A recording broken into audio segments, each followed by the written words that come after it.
Hey, welcome back. Today's conversation is one that really excites me to continue. We're invited back Dr. Juris. We're going to be talking about aging and strength and turning it, what people perceive it to think of strength training to be a little bit.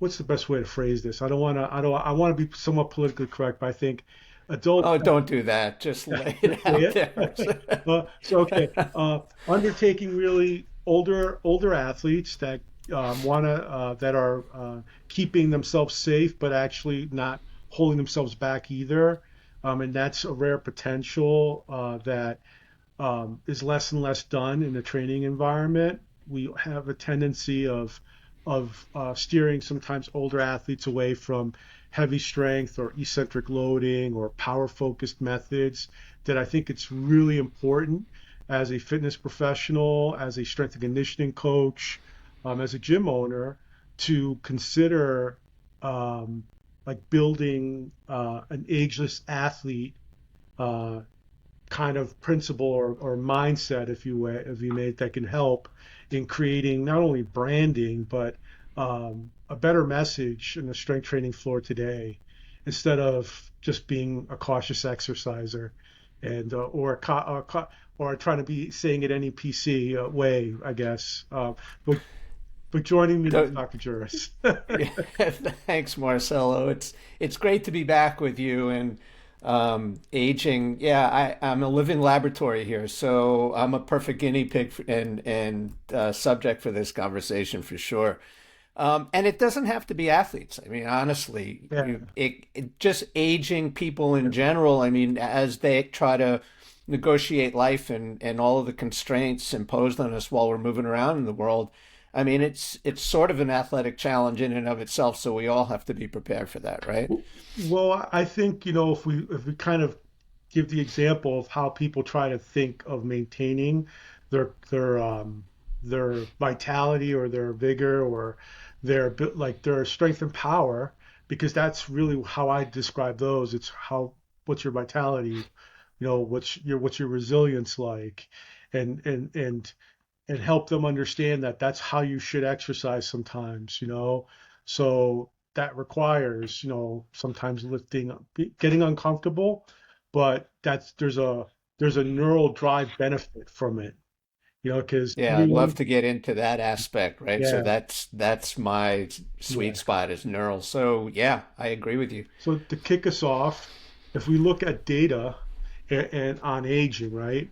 How do you explain that relationship between muscle mass, strength to longevity? In other words, Uh, like yeah. losing muscle or force capacity in that so much that it impacts their independence almost.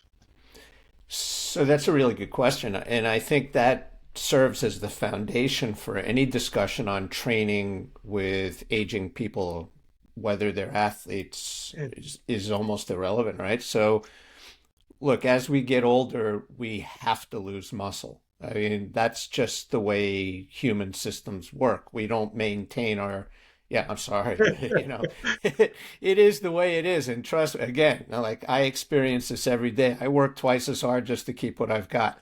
So, but the question isn't whether we lose muscle. The question is, what are we losing in particular? And the answer to that is there is a preferential loss of fast twitch motor units. yeah, I mean, that's what happens is and there's a reason for that because look, just to be able to maintain nominal function, to be able to breathe, to be able to move around, right. that's all dependent on slow twitch. And so the human system is going to remove the thing that's non essential. And what ultimately becomes non essential over time are fast twitch motor units. That means the nerve fibers, right? The efferent nerves and all of the muscles to which they're connected. So you lose a lot of fast twitch ability, and that means rate of force development, power output, speed, twitch response, all of that starts to go as you get older. Analogy of the nervous system like a highway system almost. Sure. I mean, you've got major trunks, you got major thoroughfares, and that's part of what's flowing out. And then as it branches to, side roads and secondary roads, I mean, those are some of the small um, axons that are going out. And putting it in terms of fast twitch motor units are, the way that it works is they're larger, they have much faster conduction time, nerve conduction times, and the slow twitch are sort of smaller and they have slower nerve conduction times. And all of that is relevant because the time it takes for a signal to get from the cell body down the axon and connect with across the synapse to the next cell, that time is critical to our ability to respond, whether it's reflex pathways or even volitional pathways. All of that is affecting our ability to produce force, which is also related to Henneman's size principle, meaning we start by recruiting the sort of slow twitch, low level, low tension fibers first, the motor units first, and then eventually we move up the scale towards fast twitch. And that's how we recruit through muscle activation patterns. And basically aging, just so you kind of describe it, aging kind of starts after 30, right? Pretty much. Yeah. I think it starts when we're born, but Well, yeah, that's better. Yeah, but I mean the regression, right? yes. That so what we're talking about is that part of your dynapnea in essence. You Yes. know, So it's after 30, and then I mean, you don't really feel it too much in your 30s and your 40s. You start to feel it a little bit. Once you get into your 50s, you know something's changing. And, yeah, yeah. And hey, I'm in my 60s and tell me about it. I mean, it's getting worse. So, yeah, this is what happens to us. And so how we prepare for it, how we train, and it's a double-edged sword. We have to train to be able to maintain these capabilities, but at the same time, doing that in some cases puts us at risk. So we've got to mitigate the risk as we go through the process. so what are some meaningful strength function markers that we can like maybe recommend that are really meaningful to measure? The last talk we talked about using motion data or power data or to be able to help um, kind of provide not gamification but feedback, meaningful feedback on Hmm. these training stimuluses. We gave that representation of a force curve that we talked about, and we Hmm. talked about that meaningful technology application is in the middle. You Hmm. don't really need tech for above or below. So what are some marker like what are some like assessments? Is it gait speed? Is it traditional squat? Some type of grip strength? What would be a good upper body, lower body type of marker that we can say? Because I think if we look at the military, I think they do a better job now at identifying that because they're trying to look at a population by gender and be able to identify their physical capacity. So Hmm. what are some markers that I think that we can recommend? Well, I think first of all, it depends on the age of the subject, right? So if we're talking about people that are in their 40s, 50s, I mean, you could virtually use anything that's available with a technological solution. So whether it's force output, whether it's a, total strength, total load, total force over time, impulse values, rate of tension development. I like rate of tension development a lot. I like impulse a lot. And the other one I like is work. So work is something that tends to be overlooked and sometimes it's not totally understood, but work is force times distance. And why I like it is let's say you're measuring force output on someone doing a bench press.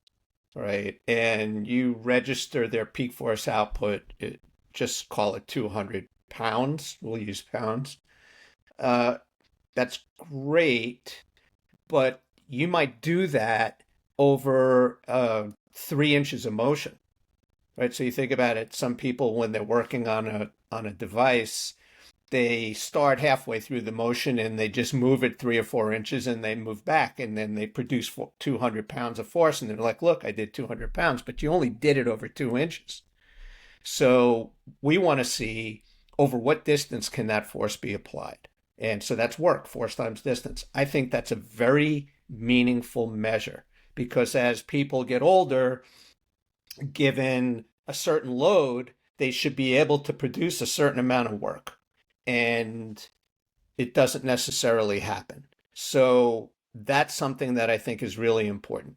And acceleration is in, force production, rate of force production. Again, those are things that are very valuable to me. But as people get older, by the way, and now when you start to get into an aging or elderly population, you can discard those things. And some of the measures like an 8 foot get up and go, right? Those become meaningful. How quickly can somebody get out of a chair and move 8 feet in front of them? And those are the different types of assessments that are relevant to a certain subset of the population. I also think step ups, squats, counter movement jump. It could be just body weight, sit to stand, Mm-hmm. or and looking at the concentric or eccentric motion. And you can get it now off of motion sensors that are almost the same as using a force platform. So um, we I want to jump into where we left our last discussion on how to add to this. So there's definitely, I think there's many ways to generate a recommended baseline assessment to people. It depends on their fitness outcomes, Mm-hmm. but we've also talked about repetition maximum, and we talked about what's a good and for people to understand is you should have at least an upper body, a lower body biometric type, baseline measurement. Um, Maybe three. I like recommending, can you do a pull up? How many push ups you can do? Back squat, counter movement jump. I've had examples of applying that to an aging group because I think that is a bare minimum, that and a step up, being able to measure it with a sensor. So that's exactly what I have here as an example. I used a repetition maximum that was what I know that I can do for 4 to 5 reps. And since I'm new to wave loading, I basically did not go with my 80 or 90% of my um, 1 RM. There's plenty of research saying that you can get the same benefit, not a same percentage of outcome, but you get benefit by using this modality. Um, and I would love for you to kind of talk about repetition maximum and talking about the wave load itself. So now this is cluster. So you want to talk about wave loading in general or cluster Oh, loading? I'm sorry, cluster. Cluster. Yeah. Okay. I think the first thing to do is to understand the scientific foundation for this kind of training. And the reason that I'm saying this is because so often we introduce methodology to the industry and people see it, they may see some of the data, they'll see some of the evidence and it's evidence based and they like it and they're okay, let's go do this thing. But they don't even understand why they're doing it. They don't understand what lies beneath it. They just know that it's something they should do. So this is really important because it's relevant to what we just mentioned a moment ago about what type of motor unit activity we lose, what type of muscle we lose. And remember, we're losing fast twitch. There was this comes out of the motor control research, and so motor control research tends to be pretty arcane for people in our industry, right? Yeah, I mean, everybody likes to think that we know everything about motor learning. there's so much research out there that people don't even know exists. And so it's really important that we start with some basics. We come far. We know lactic acid is not the reason for fatigue. Yeah, okay. Or muscle or post-workout muscle soreness, right? Yeah, yeah, we have come a long way. Um, so there was work that was done back in the 70s, all right, and it was done by Grimby and Hanners. These are two researchers that were looking at what happens to motor unit activation with different types of muscle contraction. Roger Inoka also did this with Andrew Fuglavin in the 90s. So it transcended a couple of decades. What they do is they characterize muscle activity in two ways. It's either tonic or it's chronic, right? Tonic muscle activity is twitch like. It's kind of rapid onset. It might stay there for a couple of seconds or so, and then it goes away. Chronic muscle activity is sustained muscle activity. It occurs consistently over time or repeatedly over time. So it could be an isometric contraction, it could be an isotonic contraction, but it may be a low level isotonic contraction that's sustained over a period of time. Did you say one And more what mechanical or the other one's more metabolic?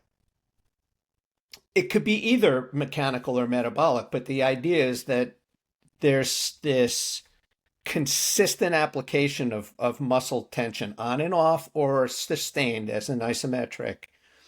It's continuous and sustained over time. And what they were looking at is what happens to motor unit activity when you do that. And what they discovered was in chronic contractions, you systematically turn off fast twitch motor units.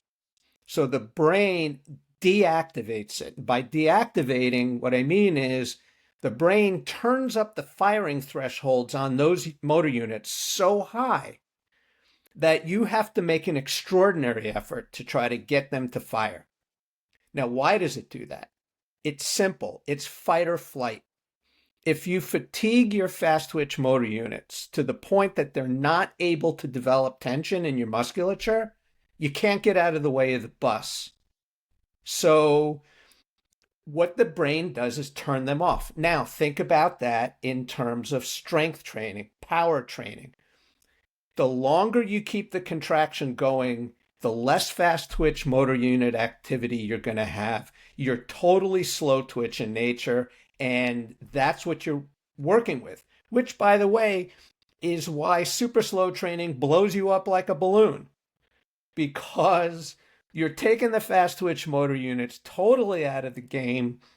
You're relying exclusively on slow twitch units, which have to maintain this force output. And so those muscle fibers puff up and you get big, but you just don't get strong because you're not building rate of tension development. You're just building slow twitch muscle fiber. But the So, eccentrics. so yeah, the eccentrics are still slow twitch muscle fiber. So what's happening when we do cluster training, cluster loading? Yeah. What's happening is by doing a few repetitions in a set and then taking a break, you're allowing the nervous system to maintain fast twitch activity.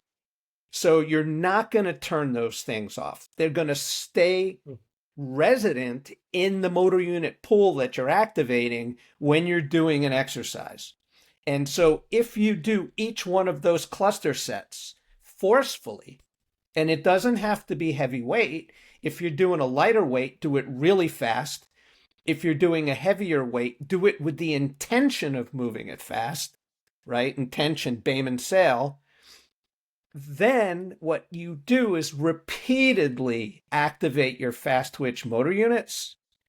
And that's what's going to build strength. As long as you can keep those motor units in the game, you're going to get stronger.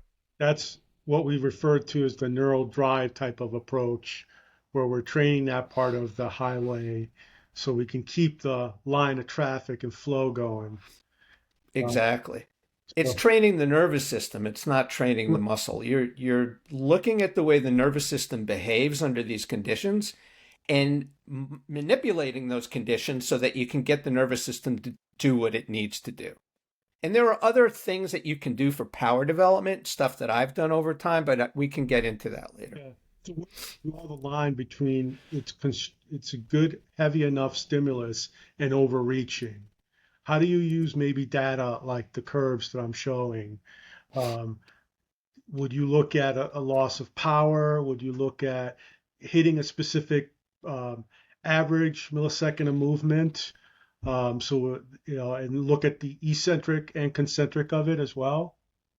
Well, I think eccentric, concentric, looking at both aspects of it are important, but the eccentric part being more important, but that's a progression to get more eccentric control and dynamic eccentric control. Like you have to work towards that, right? Because it implies going faster and faster eccentrically so that you could get the brakes to work more quickly, more explosively. But in order to do that, you have to take your time because you do that too quickly, you're going to get hurt, right? So that's where you're really walking a fine line between getting somebody powerful and hurting them. Um, Based on what I see here in this figure, what I would be looking at is power decay or force decay over time. And if set to set, you start to see too much of a drop off in your rate of tension development or your total force output or your acceleration, that means A, you're either not giving yourself enough rest, or B, you're using too much load and it's not sustainable from set to set. So the first set, if you're only doing 3 reps in a set, the first set's not going to be a problem. And most likely the second set won't be a problem. But it's when you get into the third and the fourth and the fifth, right? Because you still want to do the work. And this is what we just talked about is force times distance. So if you're only doing 3 reps in a set, you need to do a minimum of 6 sets to make this thing work, to do enough work. So if in sets 4, 5, and 6, you start to see a drop off, either the weight's too heavy or you're not giving yourself enough rest. That's awesome. In terms of training volume, so you don't over dose initially. Week one would be a dose of would it be acceptable of just doing this twice a week, this type of practice? How would you progress it? Would you do if the goal was fall prevention, RFD, right? Um, eccentrics, what would you do? How it would look? What would be the rep and set type of scheme that you would recommend? Well, if someone's never done this before, right, you're taking like a rank novice and you're just going to start them on cluster loading. I would do it once a week, just sort of as a new stimulus to any kind of protocol they're on. I mean, even if they're on a linear training model, just throwing that in there once a week is probably going to be enough of a stimulus to get them going. And I would probably do, again, it's 3 repetitions the way I like it. I mean, some of the research that's been done, like, John Cronin did it. He was looking at multiple variations. Total volume was the same, but he split it in a multitude of ways. But I would, I like 3 reps. I think that works great. And for a novice, I'd probably do like 4 sets. That's 12 total reps. And I would give it 30 seconds rest. Now you got to play with the rest interval. So the first thing I might do is play with the rest interval, like stay with the rep count, stay with the set count, and then modify the rest interval. You start at 30 seconds, maybe you only need 15 seconds. If you do 15 seconds and you start to see that decay over time, then you need to increase the rest interval until you find that sweet spot. Like, what's the right amount of rest? How much is the most without going too far, right? And you work from there. I would increase the number of sets that I do first. And then once I'm up to like 8 sets, then I would increase the load and I would start the process all over again. Um, so where would you like where can you throw in eccentric control, braking, and deceleration? I would actually do that as a separate protocol. So for me, cluster loading is more about concentric acceleration, right? Let's get it going quickly. Now, there's something else like there's a foundational scientific principle that we need to apply a little bit because when we talk concentric eccentric, most people like the biceps curl, the concentric is on the way up and the eccentric is on the way down. And that's true. Okay, I'm not disputing that. But the way concentric eccentric works depends on how fast you're going. So if you're moving slowly, it's concentric all the way to the top. So if you're starting, let's say your biceps curl, your arms extended, you flex the elbow, you bring it up toward the top. If it's a heavy load, it's concentric all the way because gravity is decelerating that load and you don't have to do anything to stop the motion. Gravity will do it for you. You just have to push until you get to the end. But on a very rapid contraction, especially when there's a mass in your hand, the concentric part of that motion will stop earlier. The concentric contraction will end earlier. The rest of that movement is inertia, but then the eccentric part starts. So we refer to this as a triphasic EMG. The agonist fires, then it turns off, then the antagonist fires to slow it down, and then finally at the end, there's a little agonist burst to just stabilize it. So That antagonist contraction is eccentric. So you're going to get eccentric activity when you move fast. so that would you want to see then the time from the that inertia change and back to concentric? Would that So what I want to see over time is I want to see the system's ability to fire concentrically longer. So what does that mean? It means you're accelerating longer, you can reach a higher peak velocity, but then you have to slow it down. So what has to happen then is I want to see a longer concentric contraction, and then I want to see a more powerful eccentric contraction. I want to see that thing come on like gangbusters and slow that movement down at the end and then finally stabilize it. If you're able to do that, you're an athlete.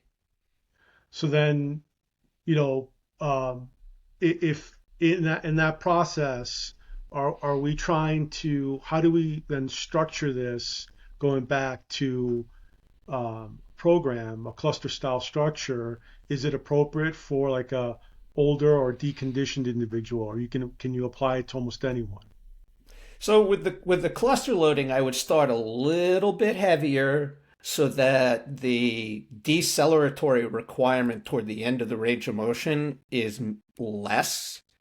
But then as you lower the weight and get them to move faster, faster, faster, then they have to slow it down. And so that starts to get into it. And that's before you start looking at an eccentric load within the same muscle. So to make sure we understand this, with a very rapid contraction, let's say again, I'm using this biceps curl as the example. The biceps, the elbow flexors are working concentrically. And when they turn off, it's the elbow extensors that are working eccentrically. So this also develops really effective joint coordination between antagonistic muscle groups, which is also going to help with balance control for people if you're using lower body stuff, for example. Oh yeah. So as you go faster and faster, those opposing muscle groups are really starting to contract. And that's kind of where you want to start. Then later on, when you're doing like squat, I mean, I don't know that I would necessarily do a fast eccentric contraction in a squat because that could be dangerous. But if you're doing it on a leg press, right? If you're doing it on a leg press, you can do a kind of, it's almost like a drop jump on a leg press where you're going much faster, but you need to do it to a target, right? So you got to give yourself a target position in space and say, okay, I'm going to move quickly, but when I reach this target position, I'm going to start What, stopping this thing. what about a pin press or a pin squat? Yeah, I mean, you could do that for sure. So those are methods. And then you can start doing light depth jumps. So you could even, for someone who's older, you could put them on a 3-inch step and just say, okay, you're going to jump down, land on 2 feet, jump, and control the landing, right? And then deliberately sink into it a little bit. So when you're teaching someone eccentric control, the thing to do is increase time and distance over which you absorb force. That's the starting point. So you exaggerate the landing. You don't just try to stick it right away. You exaggerate it. So if somebody's jumping onto the ground, you want to slowly, like, let them lower it and exaggerate the time and distance over which they control that.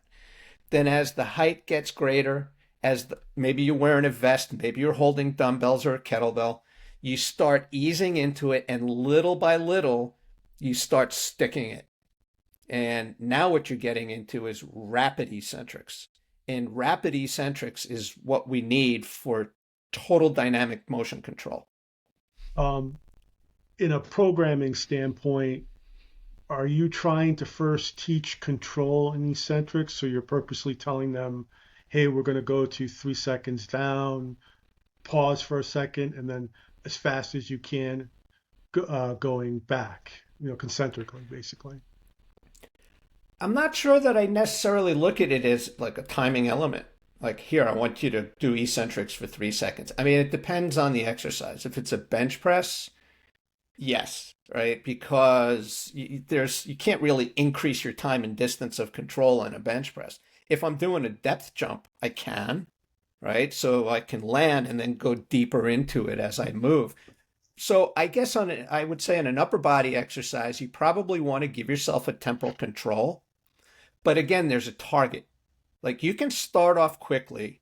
What you want to do is think about a position or a point above the chest and say, okay, I'm going to drop the bar quickly to this point, and then I'm going to slow it down the rest of the way, as opposed to doing a steady, controlled, uniform movement, because we don't move that way in real life. Right? We're not moving at a slow, constant, steady pace. We start off rapidly and then we have to slow down.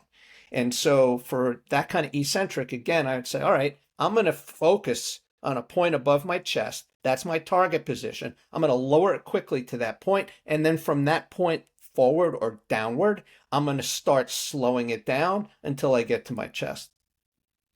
Okay. Okay. It, let's move to a term that we briefly talked about that I want to make sure we cover. Time under tension. Okay. What it actually means, and what's the type of adaptation that people should equate to for sets and slower reps, or is it really real to do? Because you already kind of talked about it briefly before, but Mhm. if you could explain it a little bit more.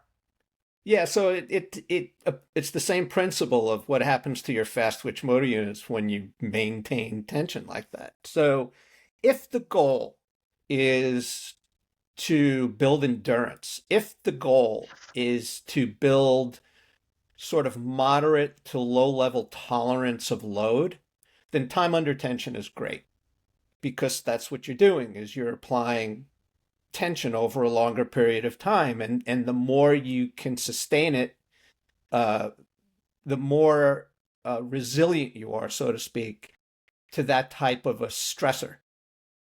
But it's not good for developing power, because you don't have fast twitch motor units in the game.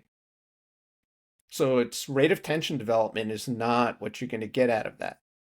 So from a dosing standpoint, you do because cluster load, you do cluster set, let's say on Monday, you're and you're going to train 3 times a week. Let's say it's Wednesday, Friday. Wednesday, would you do more of the tempo based as a load complement to that stimulus like you did on Monday, and then maybe do it again cluster on Friday? Uh, or would you just do cluster loading once a week? Yes. So it's like you could do any of those things. I mean, Okay. there's so a little quick anecdote. I was talking to my doctoral advisor, Joe Higgins, was like a really brilliant man, and I was explaining a lot of this methodology to him and saying, look, you got to do this and you got to do it this way and you got to do it that way. And he's like, you want to know the truth? I'm like, of course. I wouldn't be spending so much money getting a PhD if I didn't want to know the truth. So it's like, come on. Um, and he said, it doesn't matter what you do. Oh, Now, there's a limit to that statement, yeah. but the spirit of the statement is there is no right way to do anything, right? So the human system will adapt. So to that point, the way I look at training, there are two principal things that I want to do before we get to skill, right? Before we get to movement efficiency and all those other things. There are two things I'm trying to create. One is capacity. How much can I do? And that's where you get into cluster loading and heavy loads and fast loads and things like that. It's what is my capacity within this certain context? What I'm trying to create, what functionality do I need to produce, and how much capacity do I have to do that? And then the second part of that question is, okay, what is my tolerance to that stressor? Right? How much can I tolerate in doing this? And so that some people use the term endurance, right? I use the term tolerance. Like what, because endurance can be applied in so many different ways, but tolerance is, look, I may be able to produce extreme amount of force for one rep, but if I can't tolerate doing it more than once, or I'm at my limit, that's it. But that tells me what my tolerance is to that kind of a workload. So when you're looking at now creating a weekly, monthly, mesocycle type of a structure, what are you doing for capacity and what are you doing for tolerance? And so cluster loading to me is a capacity training tool. Uh, Fast eccentric loading is a capacity training tool. And then you need to say, okay, what do I need to do from a tolerance perspective? And that could be time under tension, dare I say, super slow training, or any of these other methods. I'm not a fan of super slow. Um, I Especially for aging people, it's like they don't need more slow twitch units, people. They need fast so twitch capability. they do need to challenge themselves, and it could be body weight training. Mm-hmm. That's relevant. Because that's at the end of the day, you're trying to get them more efficient, right? And they could do that also at home. Um, So you just said efficiency, and efficiency is sort of it's one of those pet peeves of mine because people don't necessarily get the concept of efficiency, and frankly, let's do that in another conversation yeah, because we can go on and on and on about yeah. that one. It'll take a So, while, but so I do want to talk about that because it's really important. Oh, I agree. I think that's great. I'll follow up on that one for the next one. That's a great topic actually, because Yeah. that really boils it down to what you're really measuring and how you're really baselining. Um, And what you're trying to get somebody to do. yeah, And that's outcome, really where I look at outcome. it. Like, And does it have to be complicated? Do we need, this or that? Because people, like, in all honesty, don't. The training floors today have more or less what they need. It's mhm. lacking in programming and delivering a workflow that's manageable. Like, there's challenges. Like, I'm not disputing what owners are telling me, but I think, you know, operationally, this could be done uh, in a realistic way that's not going to take away from the member experience. It should help in engagement, retention, and there's definitely business outcomes from it. But getting back to our discussion, if we had to boil this down to a few key principles, what would you want every coach, clinician, or older athlete to program? You talked about capacity, you talked about tolerance. Right. Um, if you had to, say it's absolutely important for longevity to do one a little bit more than the other, what would that look like? Because if you were 60 or 70, right? Well, Not if. sorry. Uh, So, you know, not if. you're young of spirit with me. Yeah, this is true. Uh, the what would you want to see? Because I think we're at a precipice where the industry is drastically changing and becoming these recovery medical spa products are being brought in, but I think there's a training floor opportunity that needs to complement that, and it should be based on, I think, some of these key principles like neural drive, what you call, the capacity or tolerance type of, and I think to make it simple for people to comprehend, but what's what's realistically attainable to deploy in an environment? So my focus would be on twitch characteristics, meaning quick application of force, um, velocity under control, most definitely power development. So lighter weight, 30% loads, moving that, trying to accelerate those loads and control it. In terms of really, what happens to people in a real aging process, Casey Kerrigan did a lot of really great work back in the early 2000s. She was at Harvard Medical School, and she was looking at what happened to people as they got older in terms of gait characteristics and balance. And what she saw was that as people aged, they lost fast twitch capability in their plantar flexors, right? Calf musculature. And as a result, they couldn't push off, they couldn't get their heels off the ground during gait, and they ended up shuffling and falling and things like that. And they also get into a compensatory pattern of using too much hip extension, trying to use their knees too much, which creates all, other sets of biomechanical issues through the system. So it's just another example of what we lose and what we need to try to work on to be able to sustain our ability to live actively as we get older. And so, again, it's capacity and tolerance with the objective of being able to move quickly, rapidly, to be able to react and respond. And that I think is going to maintain health. Just, and then upper body capacity is more to me like lifting objects. How long can I sustain it? How long can I hold the bag while I'm moving? So that is sort of a time under tension process. But for lower extremity, you can go out and ride a bike, and certainly that would be great for the legs, but power for the lower body is really critical. And would you do that with running, sprinting? Would you just do jump roping or plyometric training? What would you do? Depends on the individual, right? So, with some people, I do like a mini hopping or a mini jumping course. So you could do figure eight jumps, you can do hops, you can do leaps. You need to understand the difference between a hop, jump, and a leap, but That's another talk. that's another talking point. Yeah, Um, yeah, there's a lot of opportunity here. yeah, You could do those kinds of things, like jumping over objects, jumping onto objects. yeah. You could do treadmill walking and throw things down on the treadmill that someone has to step over and jump over while they're doing it.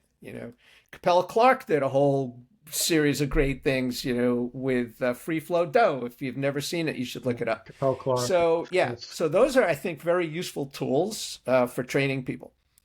Yeah, I think it's really you're only limited by the way you look at it, and the questions you're asking. So I wanna thank you for helping us rethink aging a little bit. I hope people take a look at force, acceleration, strength training, and some of the principles that we reviewed today. Um, definitely have some follow-ups to do. I see at least two other ones on the horizon. Oh, Um, we got our work cut out for us here. yeah. So thanks, and let us know what you think in the comments. Really appreciate it again, PJ. All right, my pleasure, Marcelo. Happy to be here.